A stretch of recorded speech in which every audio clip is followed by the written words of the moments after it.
السلام عليكم ورحمة الله وبركاته. الحمد لله رب العالمين، والعاقبة للمتقين، ولا عدوان إلا على الظالمين. أشهد أن لا إله إلا الله وحده لا شريك له، ولي الصالحين وخالق الخلق أجمعين ورازقهم. وما من دابة في الأرض إلا على الله رزقها ويعلم مستقرها ومستودعها كل في كتاب مبين. وأشهد أن محمدا عبده ورسوله الصادق الأمين، صلى الله عليه وعلى آله الطيبين وأزواجه الطاهرات أمهات المؤمنين والتابعين لهم بإحسان إلى يوم الدين. أما بعد، فاتقوا الله أيها المسلمون حق التقوى، وراقبوه في السر والنجوى، واستمسكوا من الإسلام بالعروة الوثقى، وتزودوا فإن خير الزاد التقوى. يا أيها الذين آمنوا اتقوا الله حق تقاته ولا تموتن إلا وأنتم مسلمون. Bapak dan ibu-ibu, kaum muslimin dan muslimat, al-hadirin wal hadirat wal mustami'in wal mustami'at wal musyahidin wal musyahidat, jemaah salat subuh di Masjid Ubay bin Ka'ab radhiyallahu anhu Pekanbaru, ataupun yang mendengarkan, menyaksikan melalui media dimanapun berada. Dengan izin Allah subhanahu wa ta'ala, kita bisa kembali menikmati kebersamaan di rumahnya ini. Mudah-mudahan kebersamaan dalam iman dan taqwa mendatangkan atau mengundang rahmat dan barakah dari Allah tabaraka wa ta'ala. Semoga amal yang kita lakukan, doa dan harapan yang kita panjatkan, Allah terima dan kabulkan. Kaum muslimin, kaum muslimat yang dirahmati Allah, selanjutnya selawat dan salam kepada baginda Rasul sallallahu alaihi wasallam. Beliau telah mengajarkan kepada kita agama ini sehingga sampai kepada kita seperti yang kita nikmati hari ini. Semoga segala amal yang kita kerjakan, ucapan yang kita ucapkan, Allah tuliskan pahala yang menambah tinggi derajat Nabi kita alaihi salatu wassalam. Kaum muslimin dan muslimat, masih bersama Imam Abu Uthman As-Sabuni rahimahullah. Selesai kemarin tentang kisah Sabit At-Tamimi yang mulai meragukan ayat-ayat dan hadis-hadis tentang sifat-sifat Allah, sehingga akhirnya harus diluruskan oleh Umar bin Khattab radhiyallahu anhu. Jadi kadang-kadang diperlukan suatu sanksi karena pikiran yang sesat adalah suatu penyimpangan dan pengkhianatan terhadap agama. Maka dalam hal ini Amirul Mukminin Umar bin Khattab radhiyallahu anhu menghukumnya sampai dia sembuh. Karena ini benalu itu kadang-kadang cantik juga bentuknya, sayang juga kan. Cuman karena benalu itu merusak tumbuhan aslinya dan dia tidak bermanfaat pula, kecuali hanya mendatangkan mudarat. Maka kadang-kadang harus dibuang dan dipangkas supaya tidak merusak tanaman asli. Demikian juga pemikiran yang menyimpang di dalam Islam, pemikiran yang menyimpang itu bila terjadi maka harus diluruskan,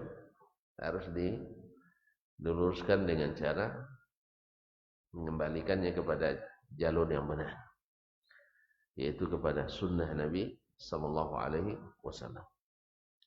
Akhirnya terapi yang dilakukan oleh Amirul Mukminin Umar bermanfaat, sehingga akhirnya dia kembali kepada jalan dan jalur yang benar, yaitu beriman melalui Al-Quran dan Sunnah, bukan melalui pemikiran yang takkan pernah sama. Kepala yang sama, berambut atau berbulu kata orang tua ya, tapi isi di dalam tak ada yang sama. Nah, tak ada sama. Pemikiran tak pernah sama. Oleh sebab itu maka pemikiran itu baru bisa disamakan dengan dalil Al-Quran dan Sunnah Nabi sallallahu alaihi wasallam, yaitu pemikiran yang tunduk kepadanya, bukan pemikiran yang membangkang kepadanya. Nah, inilah yang mesti kita luruskan melalui sunnah-sunnah Nabi alaihi salatu wassalam, sehingga golongan yang selamat itu disebut ahlu as-sunnah, karena mereka mengikuti dan meyakini sunnah. Nah, qala rahimahullah, kita lanjutkan. Akhbarana Abu Abdurrahman Muhammad bin Husain ibn Musa As-Sulami, telah menceritakan kepada kami Abu Abdurrahman Muhammad ibn Husain ibn Musa As-Sulami. Qala akhbarana Muhammad ibn Mahmud Al-Faqih Al-Marwazi, telah menceritakan kepada kami Muhammad ibn Mahmud Al-Faqih Al-Marwazi biha, di Maru. Maru adalah salah satu negeri di Khurasan yang sekarang masuk di kawasan Iran. Iran itu dulu adalah Ahlus Sunnah. Ya, sampai abad ke-5 tidak ada masuk bid'ah. Tapi setelah mulai pemikiran-pemikiran masuk, akhirnya berubah menjadi negeri yang seperti yang kita lihat hari ini. Qala hadatsana Muhammad ibn Umair Ar-Razi, telah menceritakan kepada kami Muhammad ibn Umair Ar-Razi. Qala hadatsana Abu Zakaria Yahya ibn Ayyub Al-Allaf At-Tujibi, telah menceritakan kepada kami Abu Zakaria Yahya ibn Ayyub Al-Allaf At-Tujibi di Mesir, di Mesir. Qala hadatsana Yunus ibn Abdul A'la, telah menceritakan kepada kami Yunus ibn Abdul A'la, yaitu Yunus bin Abdul A'la As-Sadafi. As-Sadafi ini rekan sejawatnya Imam Asy-Syafi'i rahimahullah di Mesir. Beliau berdua pernah terlibat perdebatan yang sengit, tapi subhanallah, ya, kalau yang dicari adalah kebenaran, maka perdebatan tidak merusak persaudaraan. Tapi kalau yang dicari pembenaran, belum berdebat sudah bermusuhan. Jadi Imam Asy-Syafi'i berdebat dengan Yunus bin Abdul A'la As-Sadafi.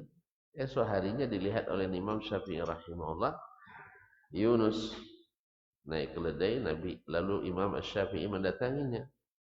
Ya, sambil memegang tali keledai Yunus, dia bilang, ala yahsunu bina an nakuna ikhwanan walau lam nattafiq fi mas'alah.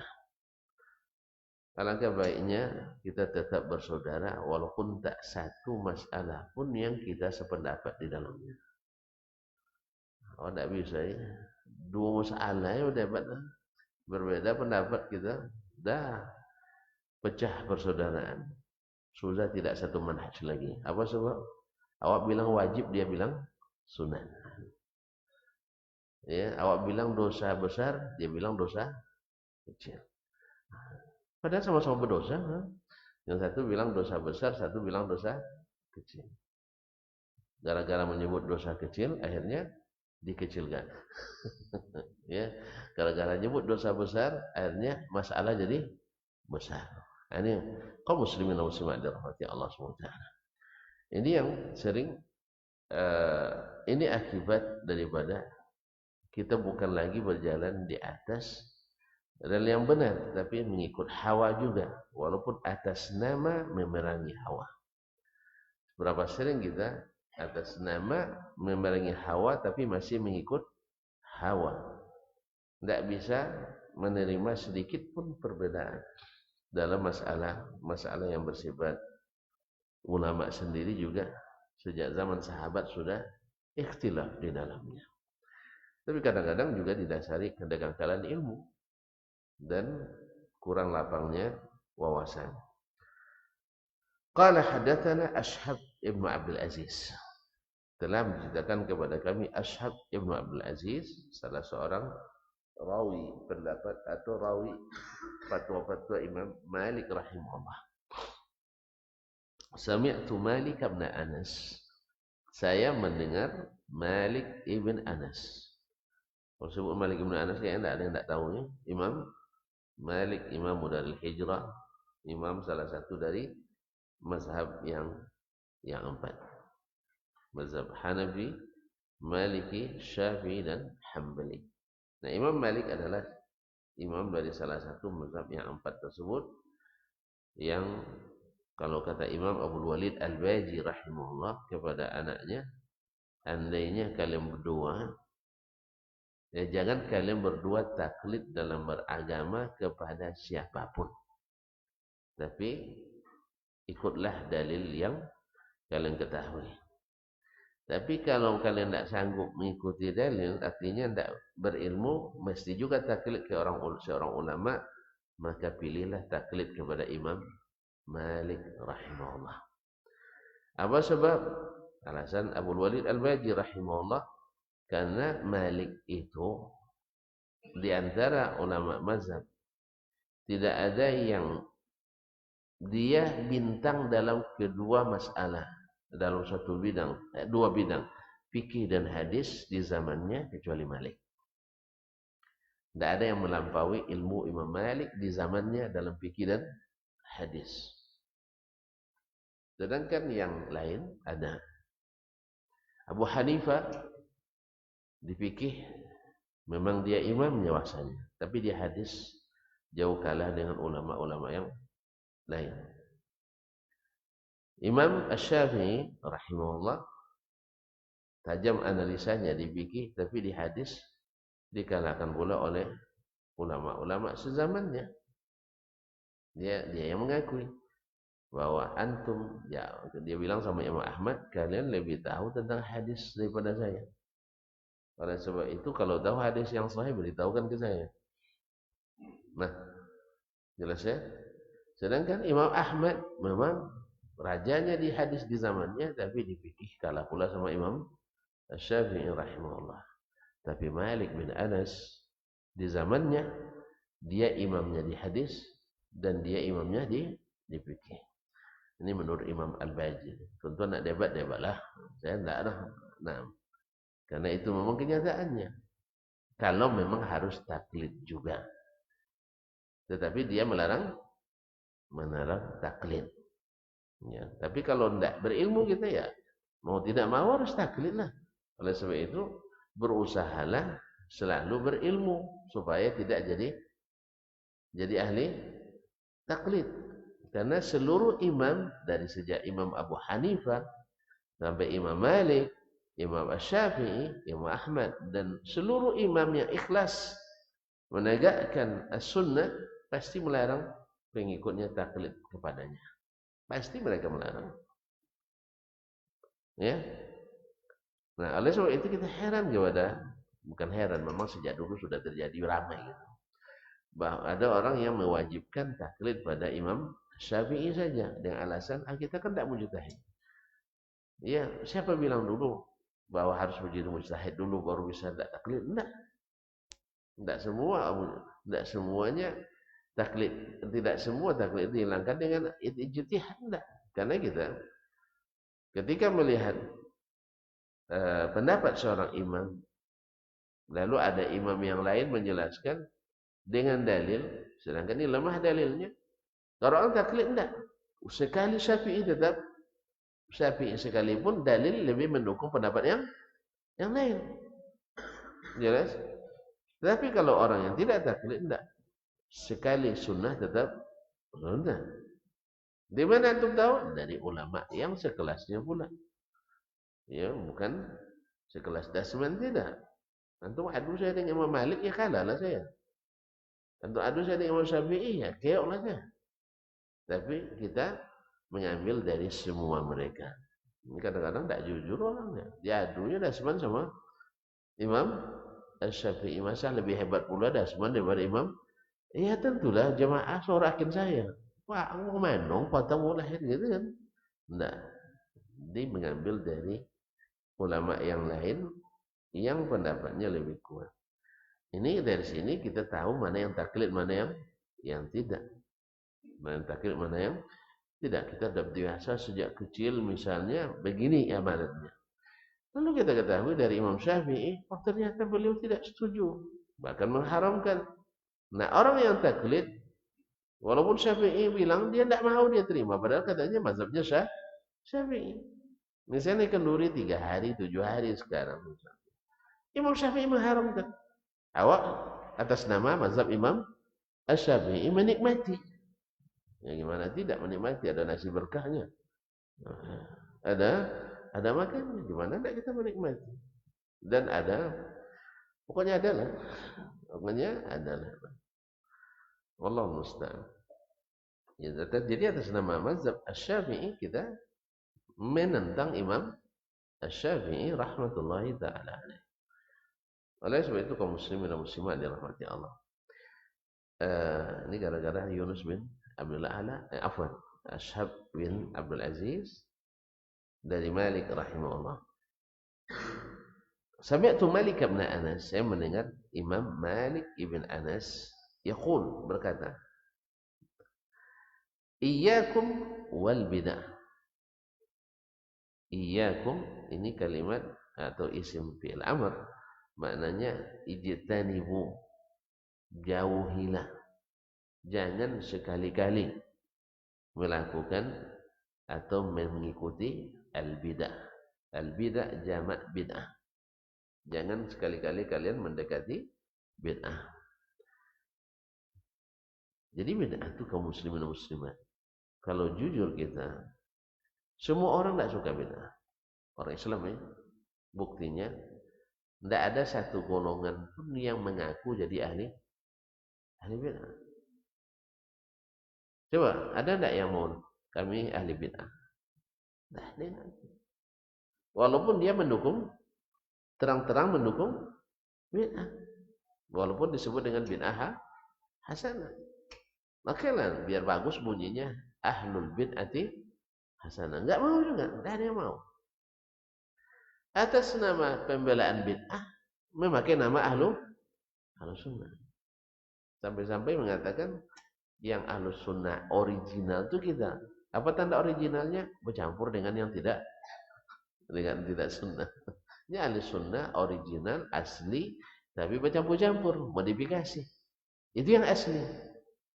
Sedangkan yang tidak mau mencampur disebut ahli sunnah abal-abal atau imitasi. Jadi yang asli tidak bercampur itu abal-abal. Yang dimodifikasi, tambah sana sini, inovasi tiada henti, itu namanya ahli sunnah asli. Saya bingung juga secara logikanya, tidak jalan logikanya, ya kan? Bicara logika yang katanya berwawasan luas, coba bayangkan, yang sudah dirubah namanya asli, yang tak berubah namanya iya. Yang ingin seperti apa Nabi SAW, sunnahnya, baik melalui qauliyah perkataan, fi'liyah perbuatan, maupun taqririyah persetujuannya, tidak dirubah, tidak ditambah, tidak dikurangi, ini tidak asli. Yang asli yang mana? Nah, kalau 33 jadikan 1000, itu asli itu. Ya kan? Ya Pak. Yang harusnya sendiri-sendiri dilakukan bersama sama itu asli. Saya tidak paham juga logika mana yang dipakai. Cara bikin yang mana. Allah musta'an. Baik, ya Aba Abdillah.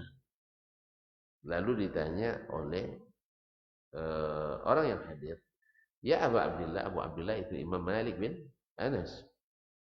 Wa mal bid'ah? Dia tanyakan, bid'ah itu apa? Qala ahlul bid'ah alladzina yatakallamuna fi asma'ihi wa sifatihi wa kalamihi wa ilmihi wa qudratihi la yaskutuna amma sakata anhu as-sahabatu wat tabi'un.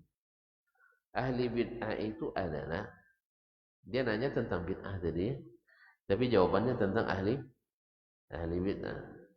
Ya, bid'ah itu diketahui dengan ahlinya. Diketahui dengan ahlinya.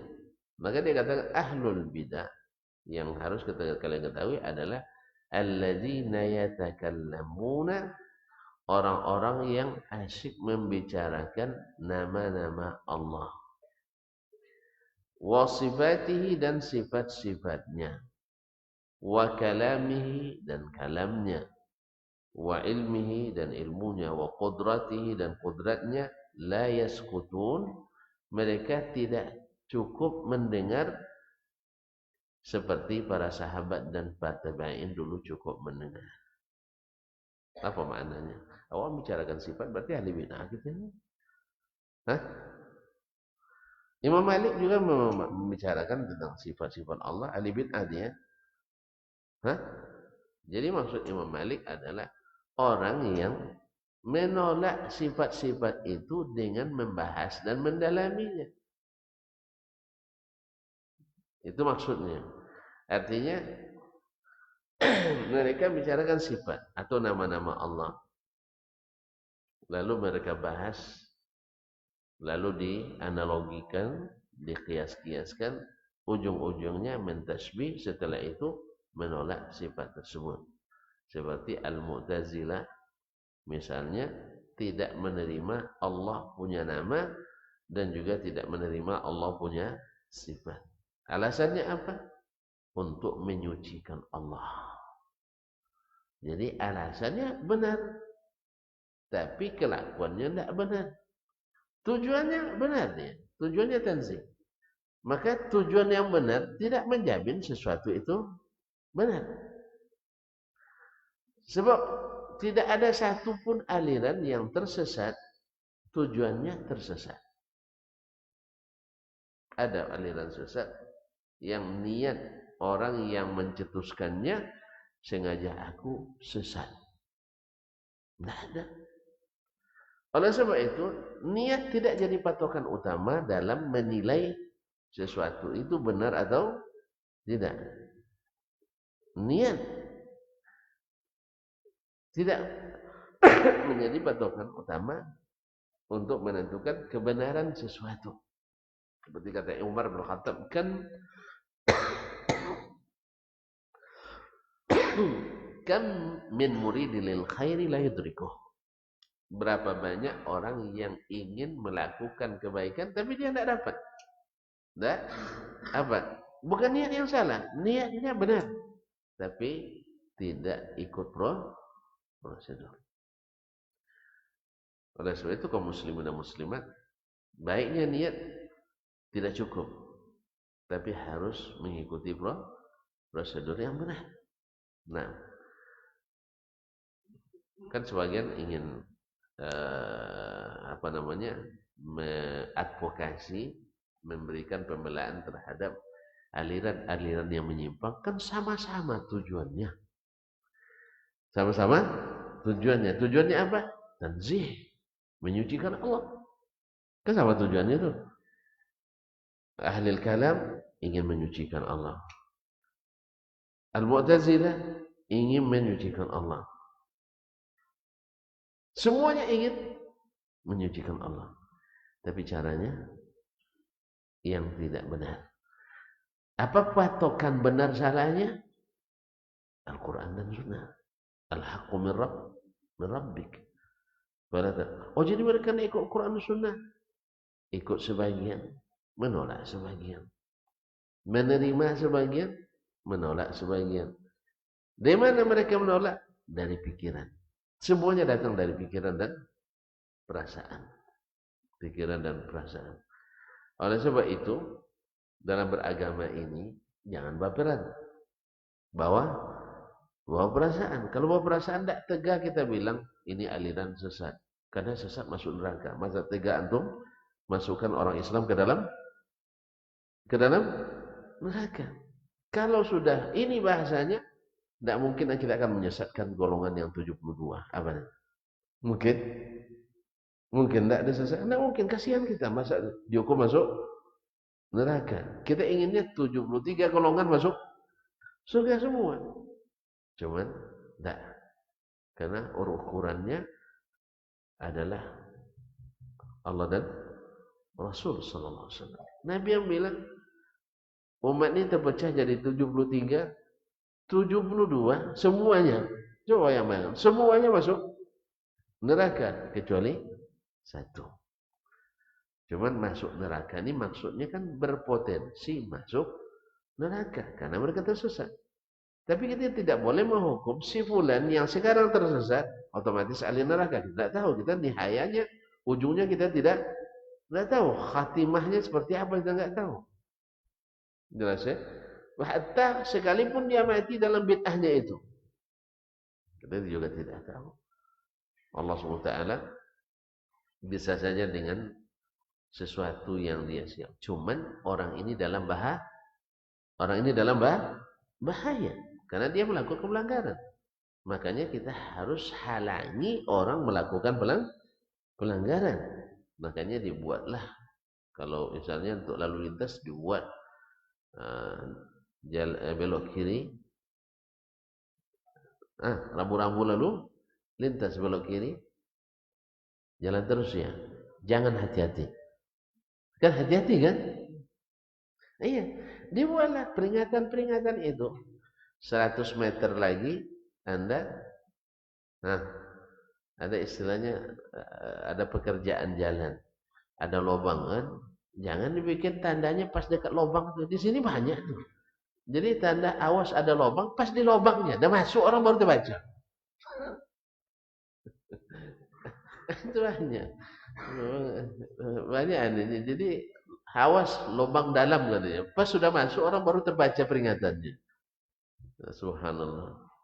Jadi kalau berhenti kadang mobil mogok di tanjakan, dibuatnya daun-daun kayu kan, tapi 3 meter dari situ udah ketabrak baru ada mobil mogok rupanya. Nah, kalau yang seperti ini harus dari jauh sebenarnya peringatannya. Yang dah dekat baru diingatkan, tidak mau lagi orang. Makanya sebelum jauh-jauh sudah diingatkan. Nah, ini perlu peringatan-peringatan supaya orang jangan berpotensi masuk neraka. Bukan menghukum orang masuk neraka. Itu tidak hukum, bukan kita. Bahwa si fulan ya ahli bid'ah langsung otomatis masuk neraka. Sebagaimana yang menjadi ahli mengikuti manhaj yang benar juga kita tidak boleh katakan bahwa kita pasti masuk surga.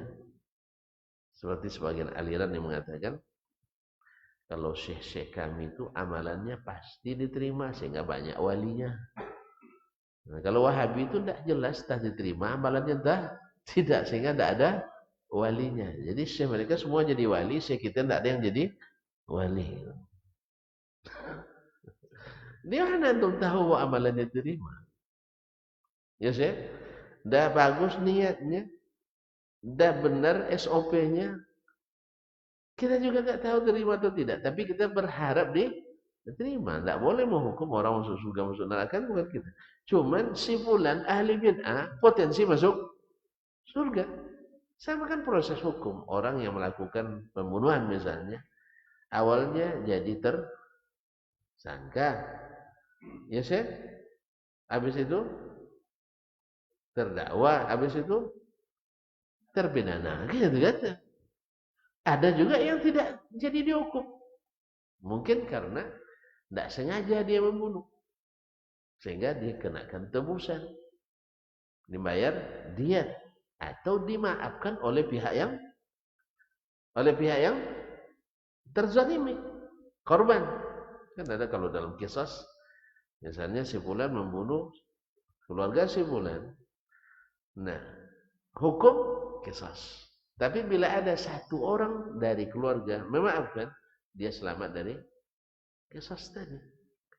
Demikian juga seorang ini potensi, dia buat kesalahan, bikin bid'ah. Potensi masuk neraka.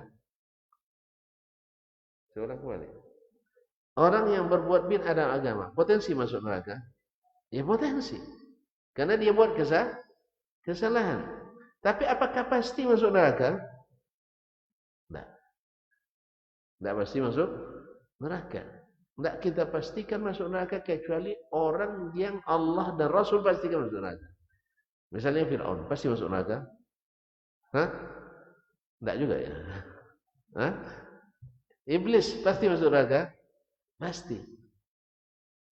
Dari mana antum tahu? Allah dan Rasul yang sudah menentukan. Tapi kalau ada misalnya seorang hamba, ya namanya Pak Iblis misalnya. Ya mana tahu orang tuanya kasih nama Iblis. Karena ada yang nama setan ada. Ya. Sebab waktu lahir buka Quran ditunjuk sambil micing dapat syaitan. Auzubillahi minasy nama anak syaitan. Mana tahu pas nunjuk ketemu Iblis. Dia tidak tahu Iblis itu siapa, kan dibuat namanya Iblis. Ya. Ini tidak tahu kita masuk surga, masuk neraka. Cuman bila seseorang menyimpang, kita kan ini tersangka. Ini tersangka. Sebagaimana orang yang lurus-lurus saja sesuai dengan manhaj, ya kita juga tidak pastikan dia masuk surga. Soalnya ada rahasia lagi yang kita tidak ketahui. Niat dia dalam hati apa? Sah? Antum tahu niat saya? Hah? Ada sebagian orang, saya lebih tahu apa yang Ustaz katakan itu daripada antum sendiri. Oh, ada bilang, bukan itu yang saya maksudkan, Pak. Enggak, itu yang Ustaz maksudkan. Gimana lagi itu? Dia lebih tahu daripada kita. Nah, pernah saya berhadapan dengan orang seperti itu. Ustaz juga saya bilang, Ustaz, bukan itu maksud saya. Saya dengar antum bicara, pasti itu maksudnya. Nah, gimana lagi? Dia lebih percaya dengan penafsiran dia terhadap maksud kita daripada kita sendiri. Kalau gini, udah usah debat lagi. Bertumbuh akhirnya nanti. Udah usah debat. Dia lebih tahu maksud kita dari kita sendiri. Bayangkan, dia lebih tahu niat kita daripada diri sendiri. Allah musta'an. Ini ada rahasia. Jadi kaum muslimin dan muslimat, maksud Imam Malik, orang yang tak mau diam, maksudnya adalah tak mau menerima. Sebab kalau orang yang mau menerima, diam. Sami'na wa ata'na, dengar dan taati. Tapi orang yang tidak mau menerima, diam dia. Tak diam dia. Ma'asyarul kiram dirahmati Allah. Ya. Orang yang tak mau menerima, tak diam. Dulu para sahabat, para tabi'in yang mengikuti mereka dengan baik, membaca ayat Allah SWT tentang sifat baik, misalnya Ar-Rahmanu ala arsyistawa. Diam tak mereka? Diam. Tak ada mereka bicara panjang-panjang. Kalau istawa diimani, nanti Allah di atas, berarti di atas mesti berarah. Kalau berarah mesti bertempat. Kalau bertempat berarti tidak masuk. Oleh sebab itu istawa bukan makna. Ada sahabat bicara ini? Enggak ada. Berarti kalau sahabat tidak bicara seperti ini, tabi'in tidak bicara seperti ini, nah lalu datang orang berbicara seperti itu, namanya ahli bid'ah. Gampang sekali pun tahunya. Tengok sahabat, murid Nabi, mereka diam. Diamnya tidak paham atau paham? Nah serius ini. Ya awak aduin diam tidak paham kadang. Ada pertanyaan, diam semua. Pas ditanya, tidak dapat jawabannya. Paham? Paham katanya kan? Diam semua. Tidak, sahabat mereka diamnya karena paham. Ya, karena paham. Sebab ketika mereka tidak paham, nanya Nabi SAW. Ketika mereka tidak nanya berarti paham. Apa bukti pahamnya? Mereka diterima amalnya oleh Allah. Radhiyallahu anhum wa radu anhu. Kalau kita Tidak ada rekomendasi ini. Yang bicara-bicara, kalau begini mesti begitu, kalau begini ada rekomendasinya? Tidak ada. Berarti mereka ahli. Ini berat nih tuan-tuan. Dibid'ahkan aja orang kata dia kan. Asal tidak sama dia berarti ahli bid'ah. Iya, antum tidak sama dengan sahabat, tidak sama tabi'in, berarti antum ahli ahli bid'ah hasanah. Tolong carikan sahabat yang memperdebatkan Ar-Rahman 'alal 'arsy istawa. Enggak ada. Atau sahabat yang berdebat kalau Allah berbicara berarti punya anggota tubuh, alat bicara. Alat bicara ada lisan, apa lagi? Ada mulut, ada gigi, ada kerongkongan. Berarti kalau demikian Allah tidak mungkin bicara. Mesti bersuara, mesti berhuruf. Sah? Ada enggak sahabat mempermasalahkan itu? Wa yukallimullahu Musa taklima. Tidak ada. Afwan, wa kallamallahu Musa taklima. Tidak ada mereka debatkan. Mereka dengar dan anggukkan. Lalu antum membicarakan ini. Tidak diam. Kalau tidak diam maknanya apa? Ya tidak setuju. Orang yang tak diam maknanya tidak setuju. Jelas kaum muslimin. Misalnya bapak dan ibu-ibu, masjid ini akan saya robohkan. Kalau diam semua gimana? Setuju. Ijma' sukuti namanya. Tapi kalau tidak setuju, belum selesai bicara jangan coba-coba pak. Iya kan? Ini keringat saya belum kering lagi untuk buatnya. Karena menolak kan? Betul kan? Sama. Jangankan kita dengan anak kita, sejak saat ini kalian tak boleh ke rumah. Kalau mereka setuju, diam ya. Tak. Tapi kalau tidak setuju, ayah tiap hari keluar katanya. Dan sebagainya. Jadi mereka para sahabat diam. Tidak pernah berdebat dalam masalah itu. Apapun sifat yang disampaikan, apapun nama yang disebutkan, mereka sami'na wa ta'ana. Jadi Imam Malik kaedahnya luar biasa. Ahli bid'ah itu adalah yang membicarakan asma'ullah. Ya, karena ini yang pertama. Yang kedua, sifat-sifatnya, tentang kalamnya, ilmunya, qudratnya, dibahas semuanya. Dibahas semuanya. Kenapa dibahas? Karena tidak ini. Kaum muslimin dan muslimat, kalau dalam anggota dewan itu ada istilah, kalau ada masukan atau sesuatu yang nak diinikan, kalau dapat bintang antum di situ, misalnya anggaran diajukan ya Pak, lalu ada bintang. Kalau masih dapat bintang jangan bangga itu. Berarti belum disetujui, perlu dibicarakan. Apa dibicarakan? Karena tidak setuju. Kalau sudah setuju, dah selesai. Jelas? Jadi kalau antum nanti usulkan anggaran pembangunan misalnya, lalu dibawa ke dewan, nah banyak bintang, masya Allah, bagus saya dapat banyak bintang. Enggak. Kalau dapat bintang artinya ini perlu dibicarakan lebih lanjut. Dan pada umumnya tidak disetujui. Oleh sebab itu, setiap golongan yang tidak mau diam membicarakan sifat-sifat dan nama Allah, pada umumnya menolak. Pada umumnya menolak. Ada yang menolak semua seperti Mu'tazilah, sebab dia niatnya baik, menyucikan Allah. Ada yang menerima sebagian seperti Al-Asy'ariyah Al-Maturidiyah, ada menolak sebagian besar yang tujuannya juga menyucikan Allah. Dan ada Ahlus Sunnah wal Jamaah yang menerima apapun yang sahih, baik yang datang dari Al-Quran maupun Sunnah, tanpa banyak bicara lagi. Jelas? Jadi kalau banyak cerita, ahli. Iya, kalau banyak cerita berarti ahli. Kata Imam Malik ni ahli bid'ah. Kalau ahli sunnah banyak cerita, Nah, amana ar-rasulu bima unzila ilaihi min rabbih wal mu'minun kullun amana billahi wa malaikatihi wa kutubihi wa rusulihi. Hah? Hah? La nufarriqu baina ahadin min rusulihi wa qalu sami'na wa ata'na. Negara ini semakin banyak orang berdebat, berarti semakin tidak banyak yang menerima. Semakin banyak demo, berarti semakin banyak yang menentang. Makanya artinya apa? Berarti masyarakatnya bukan masyarakat taat kepada pemerintahnya, tapi adalah yang menolak pemerintahnya.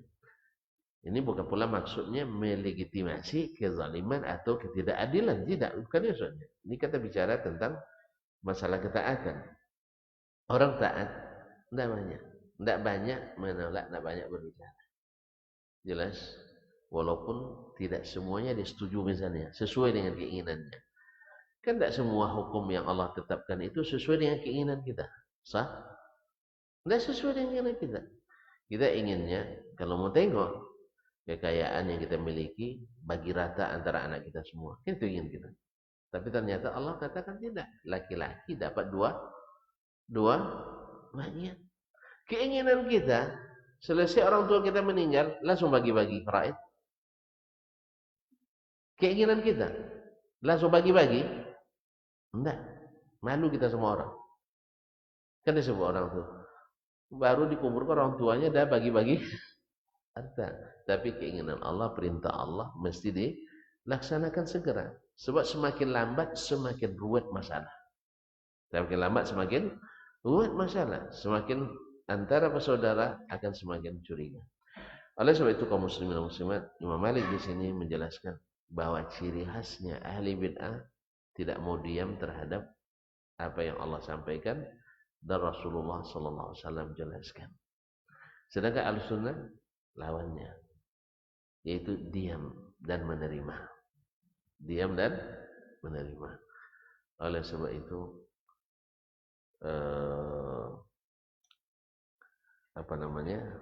keluarga yang harmonis, yang aman, tentram, yang tak pernah cekcok itu adalah ketika salah satu dari keduanya mau diam, ketika yang lain berbicara.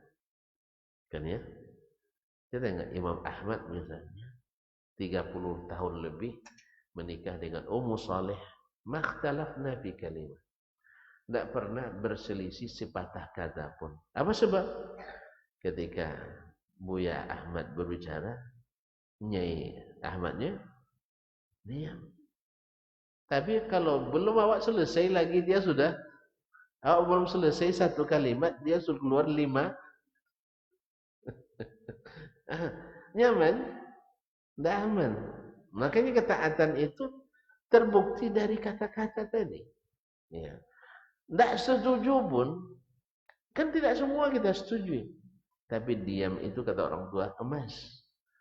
Biarlah, kata beberapa orang tua, biarlah pecah di perut, tapi jangan sampai pecah di mulut. Tidak semua sesuai keinginan kita. Betul kan? Nih, misal bapak-bapak dalam syariat Allah boleh beristri lebih dari 4. Satu saya, masa lebih dari 4 nah. Sesuai tak keinginan istri-istri kita? Tidak sesuai. Tidak sesuai. Tapi yang taat diam dan menerima. Tapi yang tak taat belum lagi punya rencana, baru bicara-bicara sudah keluar ultimatumnya. Sudah keluar ultimatum. Kadang bomnya sudah diledakkan. Sampai diledakkan. Abang dulu tidak punya apa-apa masuk ke rumah saya. Ini katanya, ada kan keluar bomnya itu. Jadi kalau yang taat, sami'na wa ata'na. Tapi banyak lebih taat, banyak atau tidak? Banyak tidak taat. Nah, jadi oleh itu kaum muslimin dan muslimat, jadilah orang-orang ahli sunnah yang taat. bukan ahli bid'ah yang suka berdebat. Jadi ciri khasnya ahli sunnah itu tidak suka berdebat, walaupun dalam kebenaran. Dan ciri khasnya ahli bid'ah suka nantang debat. Ayo kita debat terbuka. Tujuannya apa? Ketika debat terbuka, terbukti kelemahan orang, itu yang diinginkannya. Padahal para ulama dulu seperti kata Imam Syafi'i rahimahullah, saya tidak pernah berdebat kecuali ingin kebenaran lahir dari lisan lawan debat saya. Kalau kita tidak, saya berdebat supaya terlihat saya yang paling hebat. Kalau sudah itu tidak usah debat, itu namanya pertandingan, bukan untuk cari kebenaran. Maka ciri khas Ahlussunnah tidak suka berdebat, tapi ciri khas ahli bid'ah suka nantang debat. Oleh sebab itu ketika Imam Ahmad disuruh berdebat oleh Al-Mu'tasim dengan Ahmad bin Abi Du'ad, Imam Ahmad tidak mau. Tidak mau. Dia tidak pantas, dia bukan ahli ilmi, dia ahli debat. Dia bukan ahlul ilmi tapi ahli debat memang. Tapi karena dipaksa oleh Amirul Mukminin, ya karena perintah dia laksanakan. Nah, ternyata setelah dipertemukan, nampak mana yang berilmu, mana yang banyak bicara. Ternyata banyak bicara belum tentu ada isinya. Imam Ahmad sederhana, dia bilang, kalau Anda tidak mengakui Al-Quran itu kalamullah, tolong tunjukkan satu huruf dari Allah atau dari Rasul ada pada sahabat yang mengatakan bukan kalamullah. Kalau antum berpendapat, saya berpendapat. Nanti kita debat saja. Ya kan? Buktikan dari Allah, dari Rasul atau ijma' sahabat yang mengatakan Al-Quran itu makhluk. Sebutkan. Ternyata dia tidak punya dalil. Dalilnya apa? Kalau begini mesti begitu. Ini analogi, kias kepada makhluk. Antum tidak sama ke Allah dengan makhluk. Dia tidak ada ilmunya.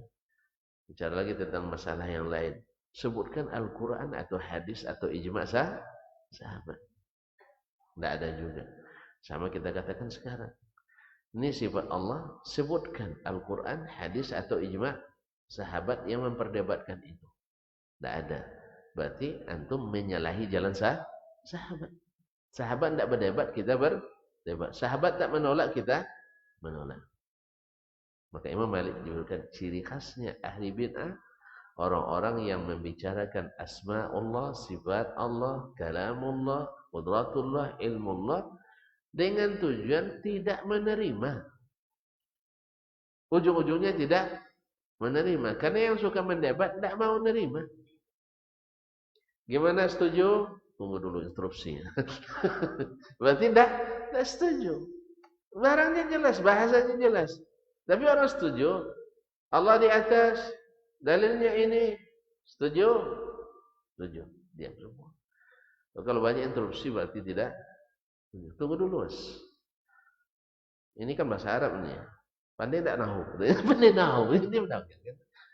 Nahu itu orang tak pandai bahasa Arab, pandai juga nahu. Tapi tidak pandai bahasa Arab. Jadi nahu itu bukan harus segalanya. Nah, jadi aneh benar ajaib kadang-kadang orang. Subhanallah. Ini karena Imam Malik aja didebat orang gara-gara nahu. Yang debatnya orang tak tahu hukum. Ya, tak tahu hukum pakai sutra aja dia tahu. Tapi debatnya Imam Malik tentang salah harakat. Dhammah harusnya dibuatnya fathah. Menolak kebenaran dengan nahu. Makanya benar kata Nadhr ibn Shumail, belajar nahu itu awalnya menyibukkan, ujungnya membuat orang angkuh. Menolak kebenaran. Kecuali yang menuntut karena Allah SWT dan untuk memahami nas-nas dari kitab Allah dan sunnah Rasulullah SAW. Subhanallah. Waktu tanpa terasa. Ya. Ini gara-gara antum tidak ada yang ngantuk, jadi saya teruskan aja. Awalnya dia pura-pura ngantuk aja sebenarnya. Ini baru satu nas saja kita bicarakan. Cukuplah. Karena ini penting sekali. Ciri khasnya ahli sunnah, datang perintah, datang berita, sami'na, ta'na. Tidak banyak bicara lagi. Selain itu namanya ahli bid'ah. Terserah ahli bid'ah hasanah, ahli bid'ah mungkarah, ahli bid'ah sayyi'ah, itu urusan lain. Yang jelas Ahlus sunnah ciri khasnya kata Imam Malik adalah menerima apa yang datang dari Allah dan Rasul tanpa banyak bicara. Tanpa banyak bicara. Karena demikianlah manhajnya para sahabat dan para tabi'in dahulu. Sami'na wa ata'na. Sedangkan ahli bid'ah banyak bercakap. Kalau sudah banyak bercakap masih berdebat. Banyak berdebat tidak akan terima. Makanya mereka tidak banyak tidak terimanya sifat Allah kecuali yang sesuai dengan pikirannya. Bukan sesuai. Jadi yang diyakini, yang dia pikirkan, bukan yang dikabarkan. Ahlussunnah enggak, yang diyakini, yang dikabarkan, bukan yang dipikirkan. Makanya selalu alasannya, ya, alasannya harus sesuai dengan logika. Apa sebab? Dia nak meyakini yang dia pikirkan, bukan yang dia dengarkan. Kalau Ahlussunnah enggak. Kan bahasanya sami'na. Kami dengar, bukan fakarna, kami pikirkan. Jelas? Dia sunnah itu menerima. Ahlul bid'ah itu mendebat dan menolak. Mudah-mudahan Allah SWT jadikan hati-hati kita hati yang tunduk, menerima kebenaran dan mengamalkannya, dan dijauhkan daripada sifat mendebat dan mengingkari yang akhirnya menolaknya. Cukup sampai di sinilah dulu. Ya. Karena cukup tuh kayak ada penting ini. Kalau banyak cerita berarti bukan orang taat. Tapi kalau sedikit cerita dan dikerjakan ini namanya orang taat. Tapi kalau diam tapi nolak juga ini orang dendam ini. Nah, ya, Ahlussunnah itu dengar taati. Dengar yakini. Ahli bid'ah tidak dengar, tunggu dulu, bicarakan dulu. Banyak bercakap, hanya berdebat, sudah itu ditolak dan tidak diyakini. Jelas? Sudah bisa bedakan?